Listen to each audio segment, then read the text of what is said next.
What's up, Knight Nation? My name is AC Flo, and this is part 2 of the recruit rundown for your 2023 Knights. If you want to see more UCF football content, be sure to subscribe as we head into the season. Knight news will definitely be more interesting as we get closer to the fall, with our debut game only happening in 52 days. Touchdown, Isaiah Bowser! Oh, what a great catch by Justin Hodges. Jumps up and launches it. He gets decked at the 30-yard line. 15, 10, to the 5, the 50, touchdown! We start this video focusing on the sole quarterback recruit for the Knights, Dylan Rizk, who is arguably in competition for the runner-up QB position after John Rice Plumlee. Rizk has a solid passing game, having a 174 over 272 or 64% pass rate for 1987 yards, 18 passing touchdowns, and 10 interceptions at Cardinal Gibbons, Fort Lauderdale, Florida.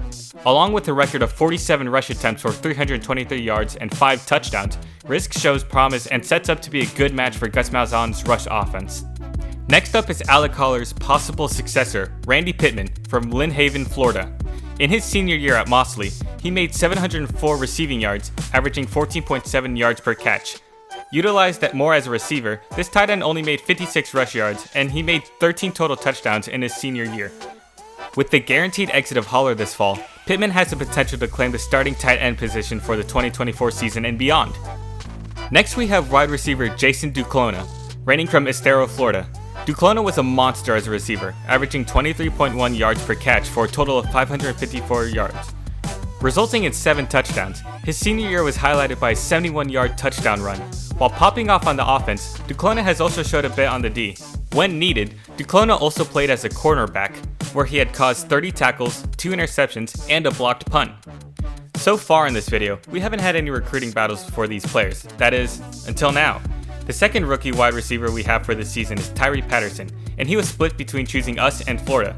A day before National Signing Day, Patterson flipped to the Knights after staying committed to the Gators for 8 months before. Out of Eustis, Florida, Patterson caught 53 passes for 1,078 yards and 13 touchdowns.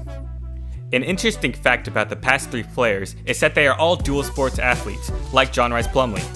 All 3 had played basketball in high school, highlighted with Pittman being named Panama City's Basketball Player of the Year, while Duclona scored over 1,000 points throughout his high school career. Next on the list are the QB's protectors, the offensive line.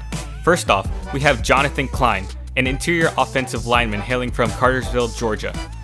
This was another recruiting battle we had to fight, gaining the upper hand against Memphis and Miami for this aggressive O-lineman. Essentially a wall on the line, Klein's sturdy build is essential for the Knights' offense. With O-line being the weakest position on the offense last year, Klein's abilities are needed, and he may see action as a starter coming up in the 2023 season. The other offensive line recruit this year is offensive tackle Keon Cox from Phoenix City, Alabama. Essential for assisting in tight end and running back maneuvers, Cox offers a helpful hand in executing offensive plays.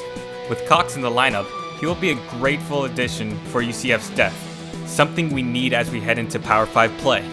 Interestingly enough, UCF has mostly relied on transfers from other colleges to fill up their O-lines. So to see not 1, but 2 players from high school join the Knights in this position, we are seeing a clear intent from the Knights to get some homegrown talent on the O-line. Last, but certainly not least of the recruits for 2023, is the kicker/punter, Grant Reddick from Orlando. Beating out Air Force in the recruiting battles this year, this number 3 kicker in the nation has the talent to be on par with Colton Boomer. If you didn't know, Colton Boomer was one of the most consistent players with UCF last year, connecting all but one, a 65-yard attempt that shouldn't have happened.